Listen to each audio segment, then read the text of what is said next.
This panel is titled The Policies and Practices That Work Against Sustainable, Diverse Suburbs and Schools. Our four panelists, beginning with Myron Orfield from the University of Minnesota, Doug Reddy here from Teachers College, Michael Rebell also here from Teachers College, and Amy Wells at Teachers College. We will begin with Myron. Thanks for the opportunity to come and talk. This is one of my favorite subjects, these racially diverse suburbs and thinking about the future. I think that there's, I'm an optimist about the future of the country. I think we have big challenges, but I think there are good things that are happening in the country, particularly in the suburbs.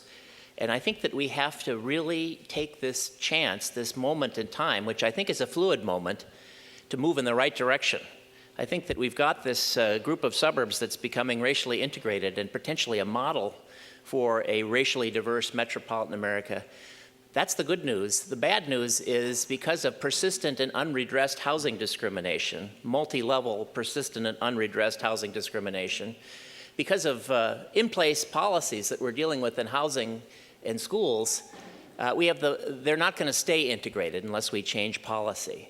We've got to take this moment, which I think is fluid, and we've got to press forward rather than let the same kinds of policy responses we have hurt cities begin to envelop and hurt the suburbs in the same way that the community development movement and the concentrated poverty has hurt the city. I think we've got to prevent this from hurting the suburbs.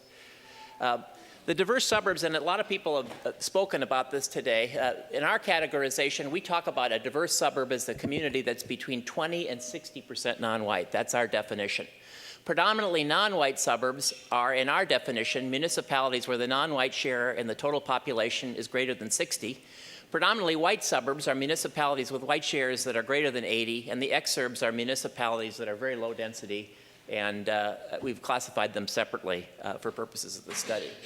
This is a look at the typology of America based on that change. And you can see that the central cities stay the same, but you can see a really big growth both in the number of racially diverse suburbs and in the percentage of people that live there. You have about a 5% increase in terms of the percentage of the region that is in racially diverse suburbs. I think one of the things that's really interesting is how fast the predominantly non-white suburbs are growing.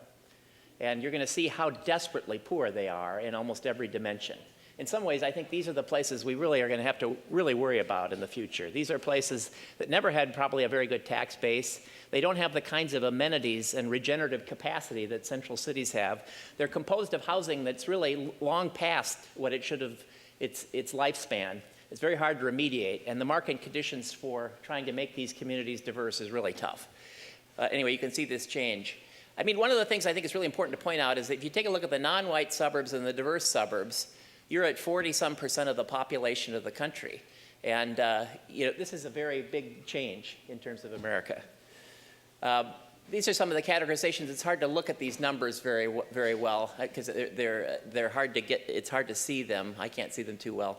But one of the points is that I think that I'd like to make is that the fiscal capacity of these older suburbs is much smaller than the central cities. So their ability to produce tax revenue at a given tax rate is much smaller, and it's declining. And nothing as good is happening there. The trends of job loss are dramatic. The trends of disinvestment, of business disinvestment, of abandonment, of vacancy are staggeringly bad, much, much worse than the central cities. And the diverse suburbs are looking pretty good in lots of ways. They have pretty good educational statistics. Non-white kids do very well in terms of their test scores in those places. They tend to be politically mixed. They tend to be, they move toward Democratic, but they're politically mixed. They tend to produce high-level services at reasonably decent tax rates. So these diverse suburbs are in lots of ways really great places, but they're very fragile. This is Chicago, and you can see the predominantly non-white suburbs on the south side of Chicago, the red ones. This is 2000. And you can see the racially diverse suburbs are the orange ones. So this is 2000. Now watch what happens in 10 years. Isn't that something? You can just see America really changing, and the way that we live is really changing. Those poor suburbs, there's a lot more red suburbs too, and they're in very tough shape. This is New York, and this is the red suburbs are the predominantly non-white suburbs. The green are racially diverse. That's 2000. Here's 2010. Big change in the country. This is Dallas. You can see those racially diverse suburbs that ring Dallas. I've just been in Dallas for the last week talking to all these racially diverse suburbs. It's really been interesting. Now watch what happens in Dallas in 2010. Big change, particularly to the southeast of Dallas, and very disadvantaged, low-performing school districts in the first ring. Here's my hometown, Minneapolis, and this is by census tract. This is 2000. Here's 2010. Even Minneapolis is really changing fast. What are the causes of resegregation? I'm going to talk a lot about resegregation because a lot of these suburbs are in the process of resegregation, and most of the suburbs, most of the neighborhoods that were racially diverse 20 years ago are no longer racially diverse. Housing and mortgage lending discrimination is rampant. So a black family that earns $157,000 in this country is less likely to qualify for a prime loan than a white family that earns $40,000. And black families that try to get loans, they have a very hard time getting prime credit. The difference between prime and subprime credit is the difference between a very high-end suburb and a medium-range suburb. And black families just don't get the credit. Steering is rampant and perhaps increasing. So black families that are moving into the suburbs are shown parts of the suburbs where the schools are racially diverse. White families of the same income, credit history, and background are steered away from those racially diverse suburbs. And there's really interesting studies the National Fair Housing Alliance has done where they've looked at black families at 2 and 3 times the median income. And they're showing suburbs in the racially diverse suburbs in New Jersey and Atlanta, Detroit, and they're told the schools are excellent. And white families of the same income are said, these schools are long past their good days, and you should be thinking in other places. And this makes an enormous difference in terms of these places. What we're talking about, I think, in resegregation is not so much white people fleeing, although that does happen when things get really bad. What we're talking about is white people that don't replace themselves in the population. This is really when things happen. So if you live in a community, I used to be in politics, and in my district, I had a legislative district, and every 2 years I'd have 25-30% new constituents. And if people like the people that were there don't replace themselves in this constant flux that is the American housing market, if real estate agents are only showing black people the parts of the diverse suburbs or Latino people the diverse parts of the suburbs and not white people, they're going to change. If nothing else happens, they're going to change.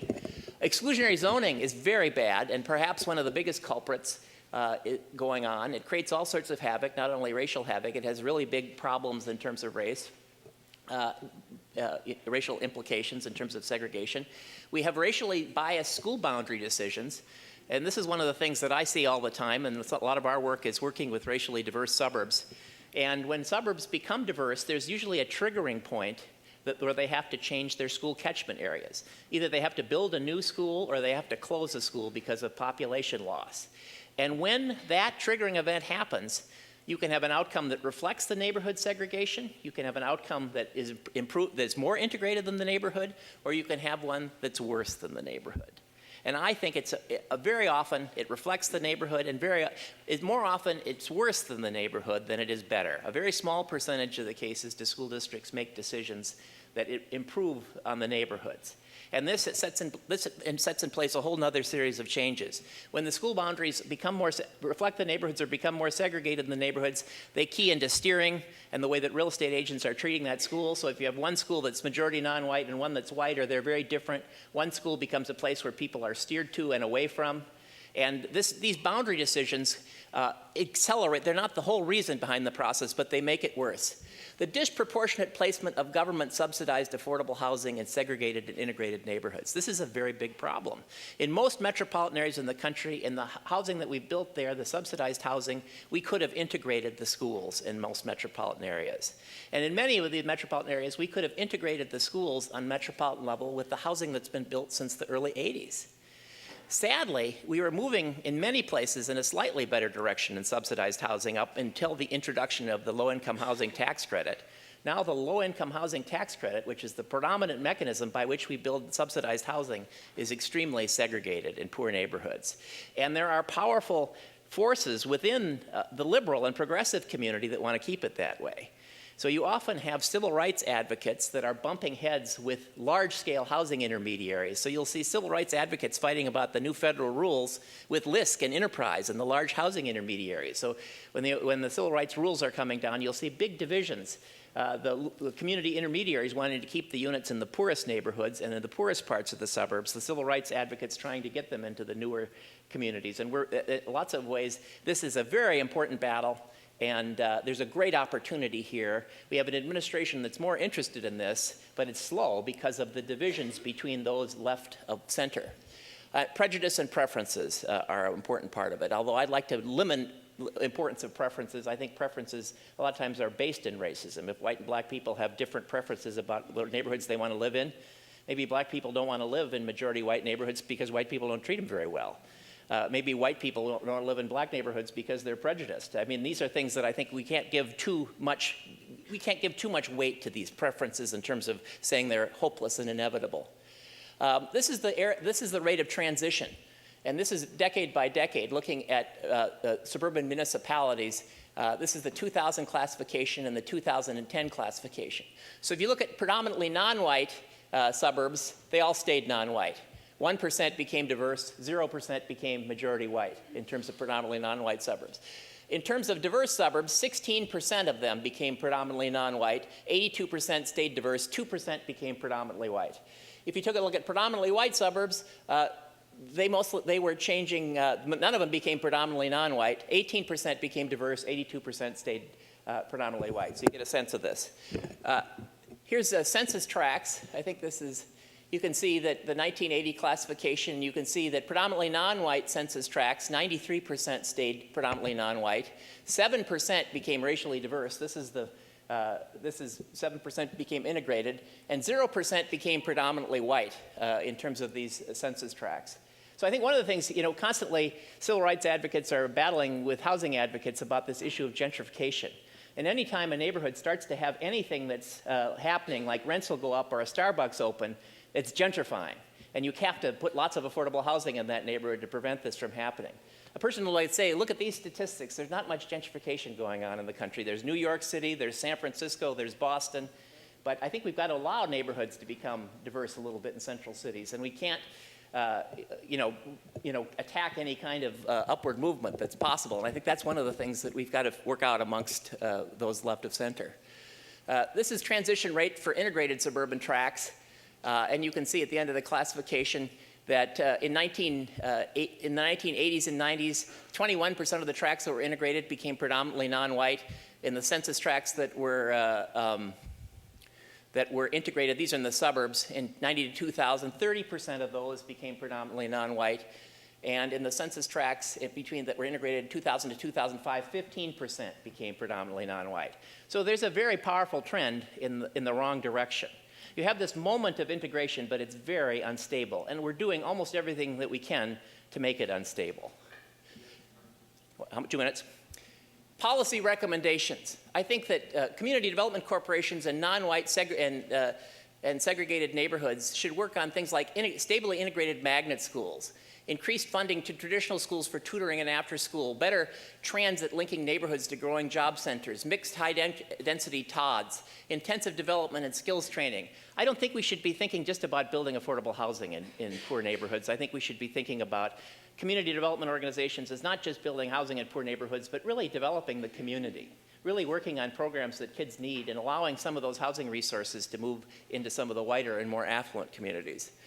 I think in racially diverse neighborhoods, we should be working on stable integration programs, and Rob Braemar is going to be here. But we need to help these integrated places stay integrated. That's one of the challenges. We've got that success, now we've got to keep them successful.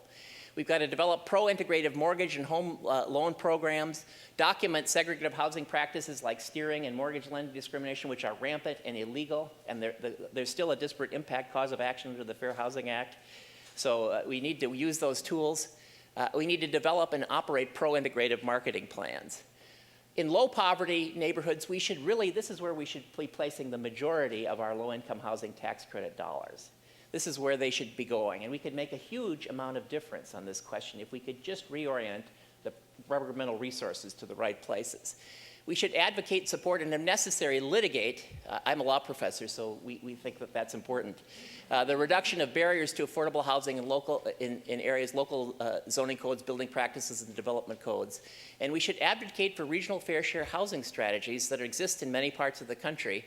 And we've got to make them work, and finance and promote and manage affordable housing ventures in these more affluent places. Stable integration plans, civil rights enforcement, state and metro actions against exclusionary zoning, and metro school integration strategies. This is a map that shows the transition points in the census in the diverse neighborhoods of the country.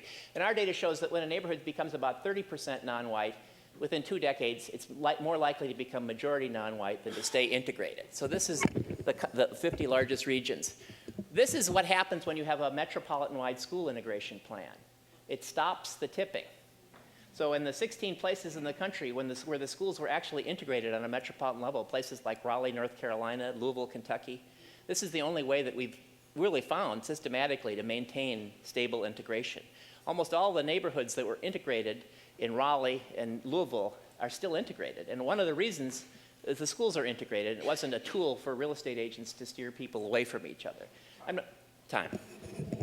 I'm going to take us where the rubber hits the road and talk about some wallet issues of home prices, how school racial ethnic composition actually has a causal effect on home prices.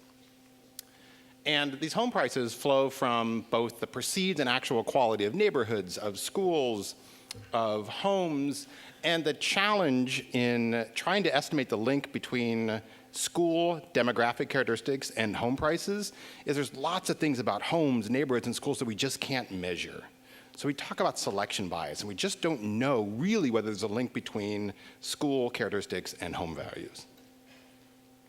But home values are a pretty important indicator of what people are willing to pay to live in certain places. So we're talking about Nassau County, New York, just to the east of where we are right now. And this is just to give you a quick brief on what's been happening over the last couple of decades. So the story of racial ethnic change in Nassau County is not a black-white story at all.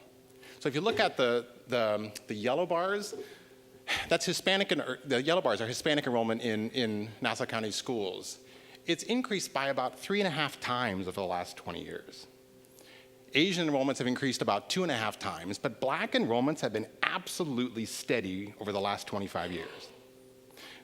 So white enrollments have declined because of the increases in Hispanic and Asian enrollment, not because of increases in black enrollment. If we look back in 1970, by the way, schools in Nassau County as recently as 1970 were 96% white. So the massive change happened between 1970 and the late 80s. So let's look at what happened to that racial ethnic change across school districts. These numbers won't mean much. Let me just talk to you really, really quick about what they mean. Look at the very top solid green line. That is a measure of black-white segregation. It's called an H index. The number doesn't matter right now, but just know that across metropolitan areas, black-white segregation, school segregation in Nassau County is about 3 times the national average. So somebody mentioned that Nassau County, it is in fact among the most segregated regions in the entire country.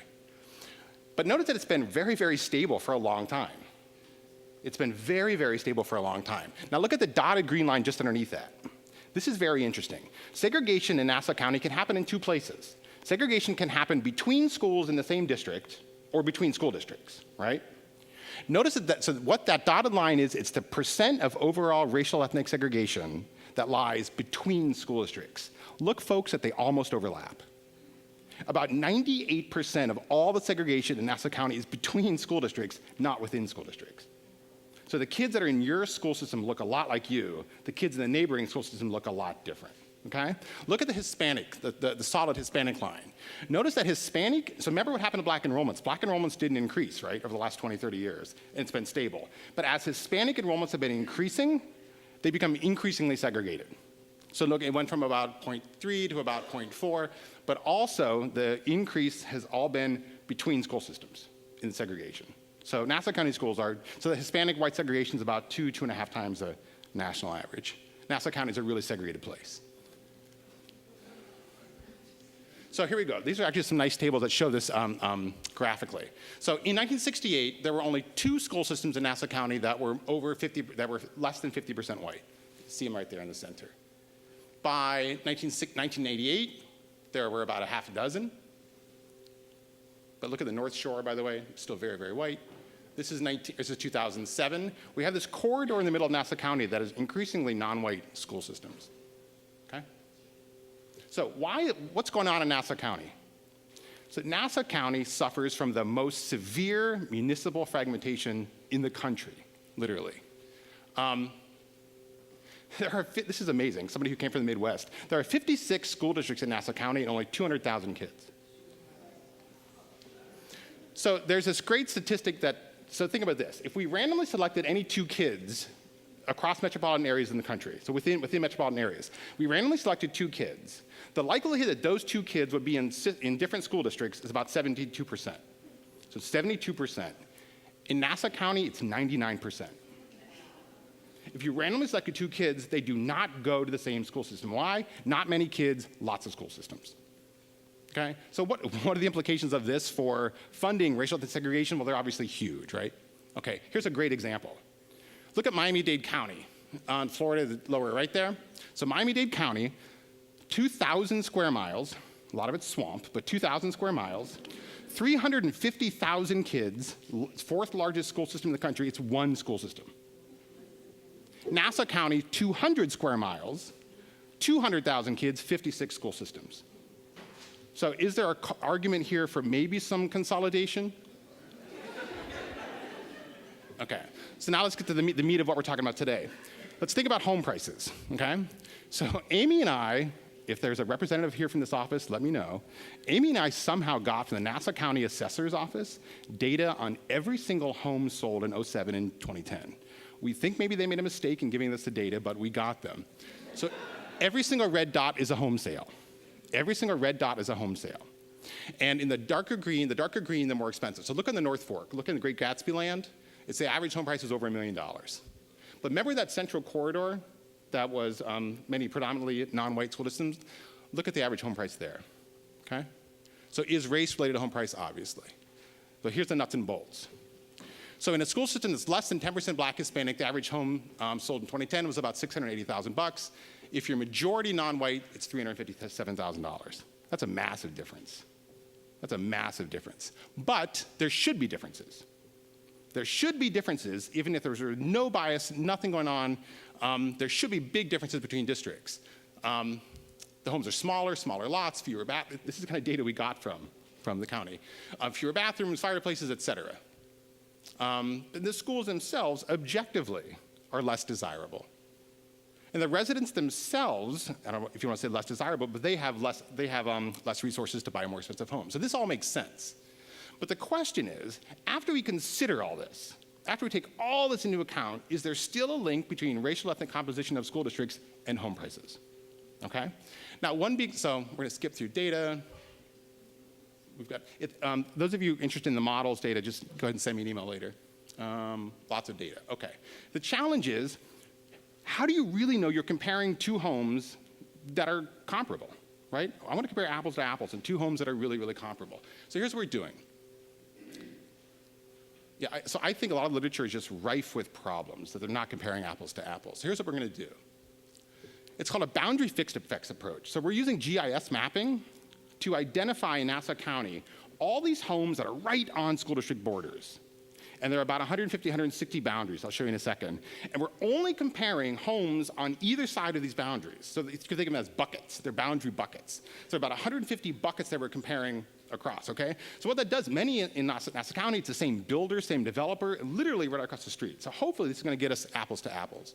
So we're using GIS mapping. And because of the Nassau County is so big, so many home prices, we're actually comparing a 0.15 miles on either side of the boundary. It's only like 800 feet. So I'm pretty willing to say this is pretty much the same neighborhood.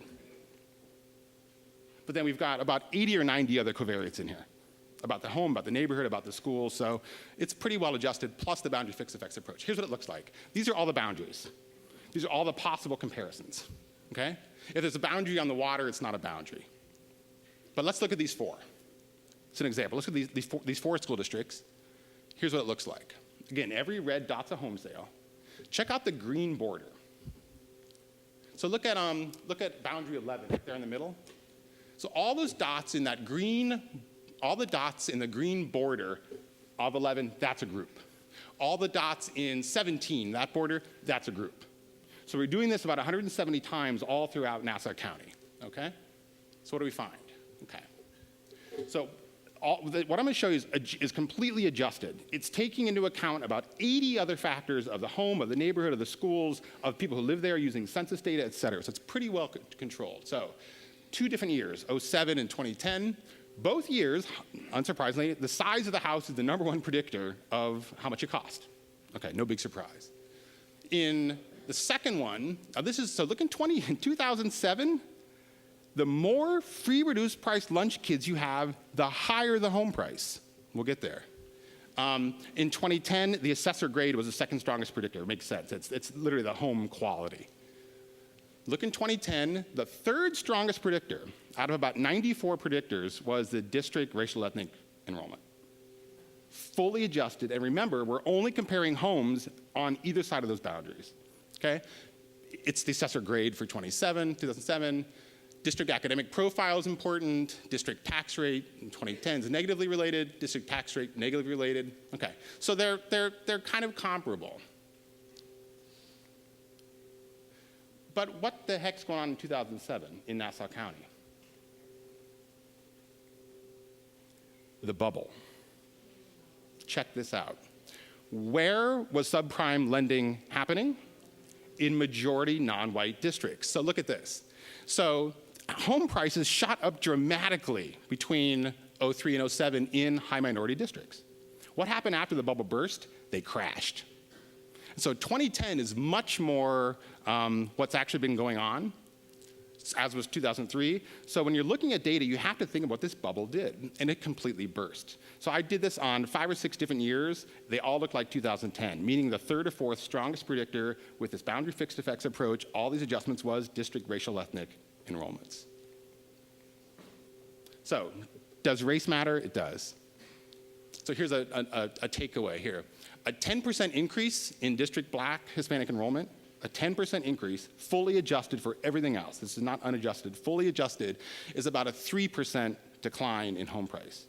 So think about a 50% increase, where there are many districts where the disparity is 50% Black Hispanic enrollments. You're talking about a 15% decline, and on an average home price in Nassau County of about $500,000, that's a lot of money. Okay, so kind of the takeaway is that home buyers are, it's kind of a no-duh for the people sitting in the office. Do home buyers take into account the racial ethnic enrollment of school districts when they buy a house? Yeah, they do. Thanks. And a summary of that talk is actually in the report that we're releasing today, and we have some paper copies up front, and there's a website too. It's called Divided We Fall, The Story of Separate and Unequal Suburban Schools 60 Years After Brown versus Board of Ed, and it's a study of Nassau County. This is the second half of that story. So Doug does numbers, and he does amazing work with statistics, and then I drive to Long Island a lot and do interviews and interview people, and we also conducted a survey which was based on the Nassau County Assessor's Office addresses that they gave us. They may regret that they ever gave us that, but so this is just another way of looking at the demographic change, and we put 99. This is the total public school population in Nassau County, and how it's changing very quickly, even from 99 to 2012, and that's an important phase because of the federal policies that push for home ownership among low-income Black and Latino home buyers, which has obviously facilitated much of the demographic changes we're seeing in suburbs, including Long Island.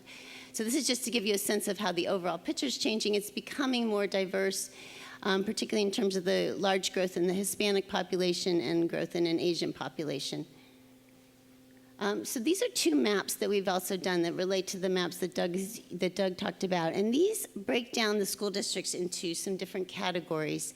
And this is 1999, 1998, 99. So the lightest colored districts are predominantly Black and Latino districts. We see the trend when we look carefully at the migration patterns in Nassau County. You see many of those districts begin as African American, and then an influx of Hispanics come into many of those places. So they're switching a little bit from being predominantly Black to being predominantly Hispanic, and those are the lightest colored districts. The darkest colored districts are still predominantly white. This is 1999. That means they're 80% or more white, non-Hispanic. The next shade, the darker light shade, the middle shade, I know it's kind of hard to read this, are districts that are shifting and gaining more Asian population. So at least half of the students of color, they're between 40 and 79% white, but becoming predominantly Asian. The lighter shade, the middle's between the lightest and the all right, that's really hard. Do you know what I mean? Like the second darkest shade, thank you, are districts that are also changing, but they're experiencing an influx of Black and Latino students. So there are these patterns of segregation that we often know about, particularly if you live in a place like Nassau County, that not all districts are changing the same, okay? And so some districts are gaining more Asian students, some districts are gaining more Black and Latino students, all districts are losing white students except for a few. So now we're to 2011, 2012. This is the same color code, so good I don't have to explain that again. So you can see the number of predominantly white districts, which are the dark purple, is shrinking. But so districts are becoming more diverse in Nassau County, but in different ways, and that's very important. So we talk about these different categories as they relate. We actually laid our survey data out to reflect these different categories so we could understand people moving into these districts and the reasons for that and how that may relate to race and reputation, as Doug says, and property values, because property values definitely relate to reputation. So this part of the presentation on this Nassau County data. I'm going to talk about the survey results. This was the survey of recent home buyers in Nassau County, which was the same database that was used for the fixed boundary effects. We only had addresses, so it was a mailing survey, so the response rate was 10%, although we did go out. Several students went out last summer and knocked on people's doors. We only had addresses, so we tried to boost that up. But I think it's a respectable response rate for a mailed survey. We also did qualitative data collection in terms of interviews, 300 in-depth interviews, everything from county officials to school district officials, administrators, teachers, real estate agents. That was interesting. Recent home buyers and parents. So it's a lot of data. So I'm going to talk about the perfect storm, and I want you to keep in mind the districts that were the middle shades in the purple map, and think about the impact of education policy on those districts as they're grappling with demographic changes. What else are they having to grapple with as they're trying to figure out who their public is and who the public schools are serving? And I actually got this off Wikipedia, but it came out in the definition of a perfect storm is a confluence of events that drastically aggravates a situation. This term was coined actually in our interviews with teachers in particular. So what we talk about is the perfect storm of suburban public education in 2014. And it's this confluence of budget cuts and scarce resources related to the 2% property tax cap that was passed in New York State in 2011. It's interesting how these dates all kind of come together around a certain era that relate to demographic changes in suburbia. The other piece of it is the high-stakes accountability system for students, educators, and schools, which also relates to not only the growth of testing and accountability movements starting really back with Goals 2000, but also with the race to the top and New York State's efforts to gain that money successfully and implementing the APPR, or the Annual Professional Performance Review of teachers and principals, which puts a lot of pressure on the system at this time as well. And the third force is the anti-public school and anti-teacher union politics. And we argue in the report that it's actually that kind of politics, even though it's national and it's in the media, it's felt a little more strongly, I think, in these small suburban districts that have had a sense of community prior to this time when the demographics are changing. So I kind of pulled out some quotes. There's a lot of research in the report about how each of those is affecting these districts. But when you think about the property tax cap and the budget cuts that these districts are experiencing, you think about it in the context of an aging white population. And many of the districts that are having the most difficulty in terms of cutting back on budgets have a growth in Black and Latino students. So there's a mismatch between the taxpayers and the student populations, which I'm sure many of you experience in your communities. At the same time, there's more needs. Students have more needs in terms of social services that are fragmented and not as widely available in suburban communities. And so this is just an example of how things are shifting. The kinds of unfunded mandates come up a lot in terms of issues around special education, the growth in the need for bilingual services, and then just where do we start to house students in all these programs that the districts are now implementing. So that's just one example of how things have changed. You have space, you're using it for programs that never existed. So that's one reason why, one major reason why costs have gone up and the standard of demand on the schools. And then there's this issue about this kind of catch-22 of the demographic mismatch between older residents and the student population, and how that's playing out in terms of both the politics around passing budgets, but also this sense of the schools are not even able to garner the resources and support they need because there's such a mismatch between the community and the schools. So they are not even able to apply for grants that would apply to lower income communities. So sometimes, it's if demographics could be extrapolated to the entire community, we might be able to receive some additional grant opportunities, but it's not the way it's done.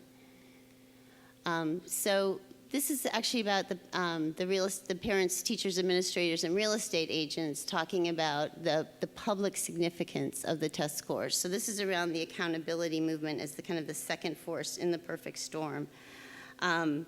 And just this intense focus on testing and test scores and the ranking of districts puts increased pressure on these schools, and particularly as demographics are changing, efforts are being made to address new and different populations, and then the pressure feeling of this whole system of testing and accountability for teachers, and trying to implement it, learn it, understand it as the schools are grappling with these other changes.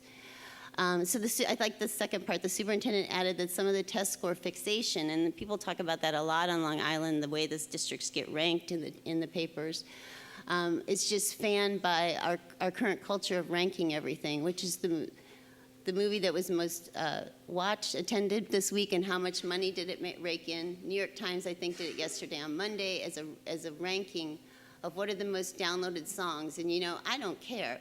There's that obsession with ranking things. So it's this narrow way of defining schools and defining good schools that often works against districts which might have slightly lower test scores, but may be doing a lot of things with the curriculum and the students around issues of diversity that actually, when you read what colleges and universities want or employers want, may be better preparing students for the 21st century than taking too many tests.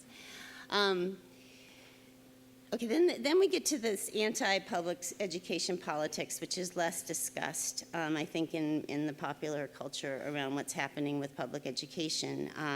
And it's particularly, as I said, salient in local communities, smaller school districts, smaller communities. And we write in the report, and I just wanted to quote this part of it because it's very powerful. And there were a lot of tears shed in interviews talking about this, partly because these teachers are of these communities oftentimes. It says, if the burden of the budget cuts and a heavy-handed, multi-pronged accountability system were not enough to keep educators in fragmented suburban public schools frazzled, in recent years, the political context of these changes make the day-to-day experience of working in public schools even more challenging. The contemporary public sentiment towards unionized public school employees in stable, well-paying jobs with subsidized benefits and pension plans has been far from positive over the last 2 decades, as the number of decent jobs with benefits overall has continued to dwindle in all sectors of the economy. The history of this anti-union and anti-public employee politics evolved out of a very different era in American history, shortly after World War II, when decent middle-class jobs and decent middle-class suburban homes were plentiful for those who had access to them. Then came the economic downturn of the late 1970s, and by the 1980s, there was a growing anti-union sentiment in the country that produced more laws and legal decisions limiting the power of labor unions. Meanwhile, private corporations were flexing their muscles against unions and workers. I think we see evidence of this now in the labor market today, weakening the solidarity that had once built and sustained a labor movement. So the argument is that the teachers are actually in now the targets of this larger movement. And even in the most affluent and still predominantly white school districts we studied, the pain of the slow economy and the lack of well-paying jobs is being felt. According to one school board member in this district, the goal is on maintaining what they have and on improving it, given the financial constraints. She noted that while the community has always been very generous in the support of public schools, it's also been hard hit in the last 2 years. She said, "I don't think there's anybody who lives in this town who doesn't know somebody who hasn't lost a job or seen savings erode and everything else." In the less affluent and increasingly racially diverse districts, generally the first and second ranked suburbs with the highest unemployment and home foreclosure rates, tend to harbor the most resentment against the employees in their local school districts that are heavily reliant on property taxes generated by those same constituents. So this is just one quote that's a good example of how this plays out kind of in teachers' morale as they're also dealing with the accountability system, the teacher evaluation system, and the budget cuts. 2 minutes. And they forget that, this is talking about the community, they forget that teachers are homeowners as well, and residents and taxpayers. I think when it comes time for budget votes, and that's when they look at the members of the faculty, and when they look and the staff who are members of the community. And I think it was said that 30 to 35% of the faculty and staff in this district are members of this community. So ironically, the community is complaining about the teachers, but we're in the community. We're a part of that.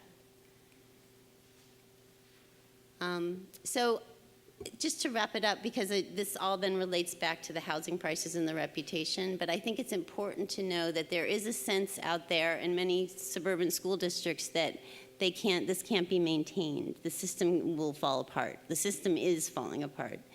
And the teachers are very concerned. It's kind of the force of all these three forces of what we call the perfect storm coming together. And she's very concerned.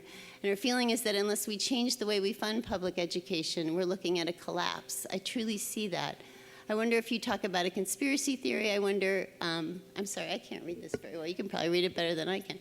If there's not a basis for this is the way to abolish public education. I don't see how much longer we can continue it this way. The policymakers are not doing anything about it, so I feel like it's absolutely threatening public education. Maybe there are people in power who are trying to accelerate that process. I think that very often and very sadly. So I think this gives you a sense, this is just one of many quotes, of questioning whether public education can be actually maintained in many of these suburban spaces. This also then relates to issues of reputation in school district, and I'm running out of time, but in our survey data, which connects to what Doug's talking about with the property values, what we see is that the way in which people construct the reputation is very much about who lives in the district.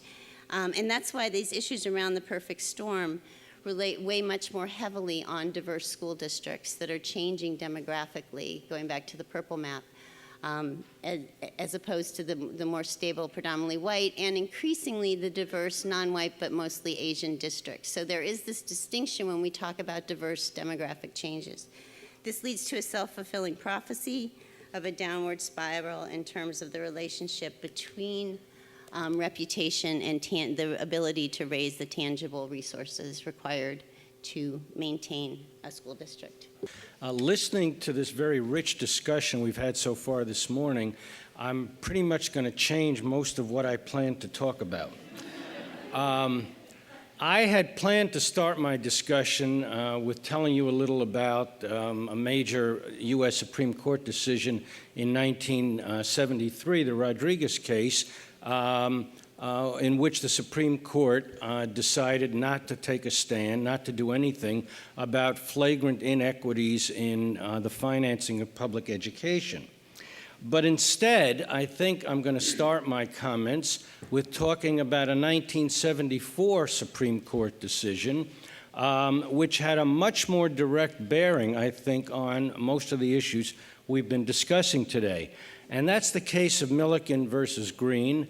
Many of you may be familiar with it. It was the Detroit desegregation case. And Milliken speaks directly to a major point that Myron made in his remarks. Toward the end of his remarks, he said that a metropolitan desegregation plan, the data has shown, is the only way to stop the deterioration of integrated neighborhoods. And Doug also pointed out that 98% of segregation is between school districts, not within school districts. Now, both of those conclusions come directly from what the Supreme Court did in the Milliken case, because the issue there was, after the court had found that there was intentional discrimination within the urban school system, the Detroit system there, that judge had to come up with a remedial plan. And by the time the court was deciding the case, of course, there had been white flight, the demographic patterns had changed, and substantial numbers of white students had moved out to the suburbs. So the judge very logically looked at this situation and said, well, if we're going to have an effective remedy for this very clear pattern of intentional segregation within the city of Detroit, we've got to come up with a plan that includes the 55 suburbs surrounding Detroit and come up with a rational way of desegregating schools in this entire metropolitan area. And that is exactly what that judge proposed to do. When that case got to the U.S. Supreme Court, however, the court, via very close 5-4 vote, reversed it. And they held that you could not extend a desegregation remedy based on findings of segregation within a city to surrounding suburbs where you had not found a pattern of intentional segregation. Now, as I think the data that Amy was pointing to shows us, you're not going to find much of a pattern of intentional segregation in a lot of these suburbs that are 98 or 99% white. There's no segregation to talk about within those neighborhoods, but we all know what's going on across those borders, as Doug Reddy's statistics were very much showing us. So the majority of the Supreme Court really put their heads in the sand. And it's not that there was not data in that case about some of the intentional housing patterns, some of the things Myron was talking about. That obviously had been going on for years in the greater metropolitan Detroit area. It was in the record of the case, but the majority essentially decided to ignore that. And what the case came down to was a clash between two fundamental principles, and essentially that's what the court said. On the one hand, you had what we call the anti-discrimination principle, the equity principle of doing the right thing to provide a remedy that would solve a problem of years of intentional discrimination. And on the other hand, you had the principle of local control. And in this 5-4 vote, 4 of the justices would have elevated the equity principle, the anti-discrimination principle, above the local control principle, but the majority said local control is more important than the equity principle. So that's where we are with the highest court in the country giving a direction. And I think it was Josh who said that he was very struck by the fact that when he was first looking at these patterns when he was in graduate school between '68 and the next 10 years or so, we had all this forward movement on school desegregation and housing integration throughout the country, and that all seemed to stop by about 1980. Well, think about it. These major Supreme Court decisions, Rodriguez, Milliken, they're all in the mid-'70s. By the time they take effect, we're at 1980, and all of this change stops. So my final point about talking about the Supreme Court is elections count, was 5-4 then. We have even more good data on why you need to have metropolitan plans if you're going to ever have effective school desegregation and housing desegregation in this country. Richard Rothstein has done some incredible new research on the historical links between intentional discrimination in housing and how it affected schools in all these metropolitan areas.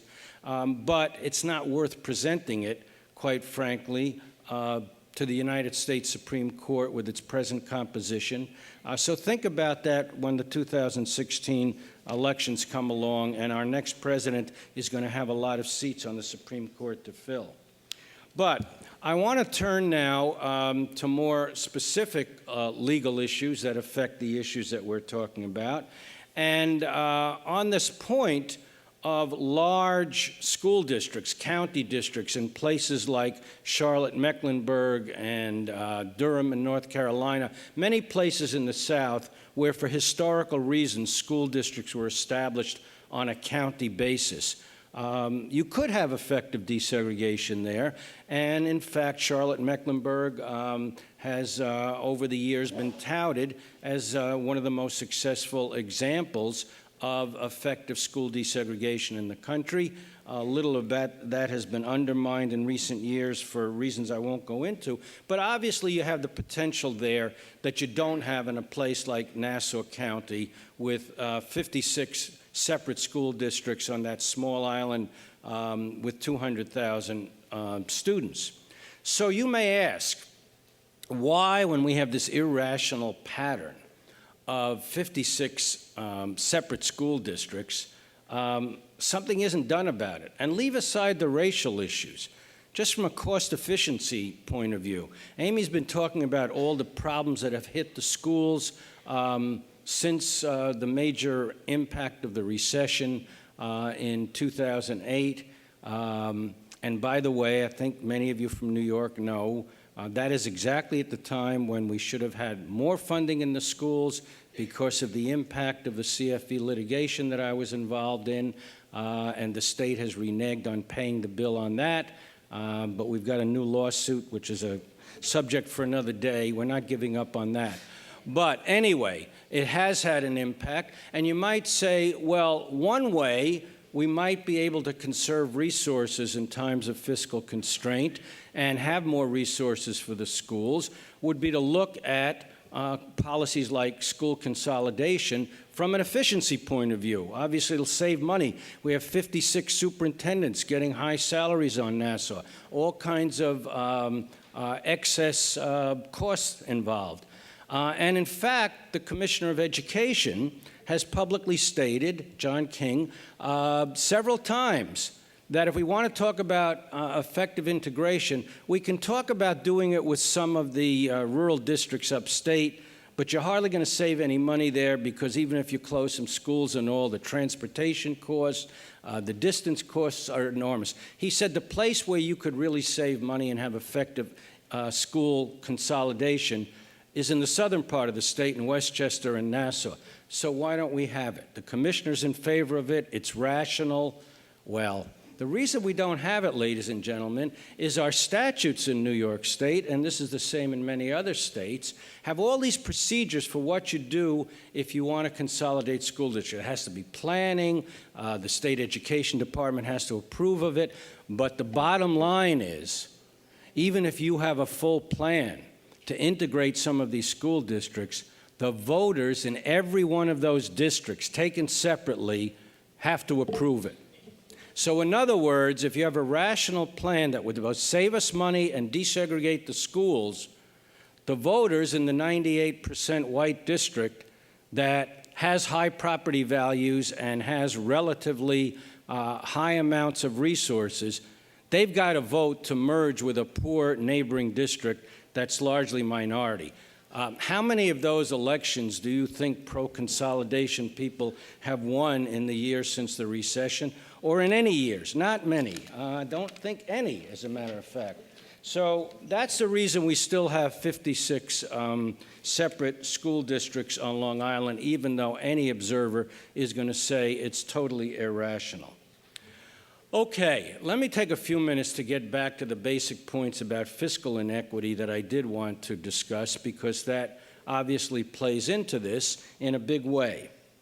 And this goes back to the Rodriguez case. In that case, came from Texas. What was presented at the Supreme Court was a pattern that existed in most states throughout the country, almost every state, including New York. And that's the pattern that because most of our school funding depends on local property taxes. The majority of financing in this country comes from local property taxes. If you are a district that has high property wealth, Because what they do when they calculate this is you take the value of all the property in the district, houses, shopping centers, commercial property, and then you divide it by the number of students, and you come up with a property value per student. That's the base on which the taxes are levied, and that's the base for figuring out how much money you're going to raise in local taxation. Well, in the case before the Supreme Court, the property values in the poor district, which was right next door to a very affluent district, were 8 times. And I think that's consistent with the mapping that Doug was giving us, that a very wealthy district is going to have enormously higher property values. The bottom line was the kids in the poor district had half as much spent on them as the kids in the rich district. So, ladies and gentlemen, that is the problem with fiscal equity under a system that bases a lot of its school funding on local property taxes. Now, we've made some progress, but let me bring it back home.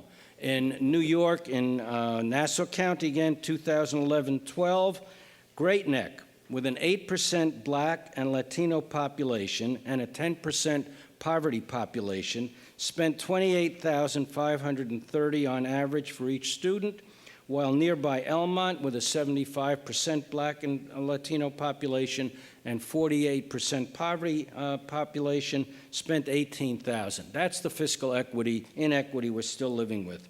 And I want to give you an example on the factors that Amy was talking about. The impact of the cutbacks in recent years has not been even by any means, not at all. Since we had these severe cutbacks in state aid, 22% of the low-wealth districts on Long Island had a cutback on high school athletics, and 21% of them had a cutback on advanced placement courses. None of the high-wealth districts had to reduce services in any of those areas. Last year, the low-wealth Copake district had to reduce its starting teacher salaries by $7,000. How many highly qualified teachers do you think they're going to attract to Copake doing that? So this is the essence of the problem that we've got. As far as solutions, I think we've got to do away with the local property tax base for education funding. It's simple as that. You know, we had a commission in New York State, the Fleischman Commission, back in the 60s when people were being serious about these problems. And on the federal level, in the early 70s, we had a commission known as the Nixon Commission. Both of them recommended doing away with local property taxes and having all funding come at the state level. I think it's time to revisit those ways of looking at things. Maybe a bit radical, but quite frankly, until you change the Milliken decision, until you change the way of funding our schools through this highly inequitable local property tax system, I'm going to remain with the pessimists among our speakers and say you're not going to make much progress. We've got to get to these core roots of the problem. Thank you. And this is actually a question around how we apply some of this knowledge and how this knowledge actually might influence policymakers to begin making needed changes. And as I was drafting this question and then I got the 2 questions, I mean, those of you on the panel know me as somebody who likes to take some of this knowledge and actually apply it. So if this is sort of one of those, if you were the king or the queen of the castle questions, how would you direct your court or your policymakers to actually use this information? And specifically, how should policymakers balance market forces, balance and weigh perceptions of quality of schools and communities, and also balance the personal preferences of families based on factors other than school and community attributes in creating potential remedies that can address some of the issues that you've talked about? So in other words, if you were talking to policymakers, what would you tell them? So Amy and I were presenting a couple years ago at a conference, and some of you know Prudence Carter at Stanford. And Prudence was a discussant, and she says, you know, I'm listening to what you're all saying, and you know what you all have? You have a problem of free will, in that we're dealing with people's free will. And it's about changing hearts and minds. And she says that's not a terribly easy thing to do. So I've come there, and there's still the changing hearts and minds work to do. But I'm kind of with Michael in that it's got to be some of these bureaucratic things. It's got to be the municipal fragmentation. If you were going to design a system to segregate, I mean, if we came together to design a system that was going to segregate, it'd be Nassau County. You'd say, slice and dice it as thinly as you can, and that you'd get what we have. So the municipal fragmentation and then the funding that's still tied to local schools. So I would the hearts and minds people, that's great, we need to do that, but I'm sort of at the going to the core bureaucratically and legalistic. I think that politically, you got to build a coalition between the poorer suburbs and the central cities. And I think that is the way to go. I mean, I think then you'll have a majority of the voting power and you'll be able to impose some of these solutions that will work. And there are a few places that have done it. They've all done it that way. Nobody's done it any other way. There's more suburbs now that are hurt by these patterns than any place in the country. If you put the suburbs that are hurt by these patterns together with the central cities, you have 2/3 or 3/4 of the legislators and the congressmen to do this. So, I mean, pulling them together and having them vote in their own self-interest, they can change these things. Now, we have no real infrastructure to organize those. And most of those little suburbs can barely, most of them have tiny little staffs, and they're putting out yesterday's fire. And there's no way to get them together. There's no way to talk to them. There's no way to organize them. But I think the major foundations of the country and people could do that. I mean, we've organized lots of other things. And I think that would be a big solution. We also have to get better courts, but we're not that far away from, I mean, we have, the next president, as Michael's saying, is going to make a huge difference. We have 4 justices on the Supreme Court that are as good on civil rights as any justices we've ever had. We have 4 that are worse than we've ever had. And we have 1 that wanders around in an incomprehensible way and doesn't do, anyway. But I think that we're not that far away from having a strong Supreme Court on these issues. And I think that I'm not hopeless, but we've got to get organized. We have to stop funding housing organizations that don't obey the principles of the Fair Housing Act. Every single person that gets federal funds has to obey the Fair Housing Act, and they can't segregate. They can't concentrate poverty. They can't violate sections 3604 or 3608.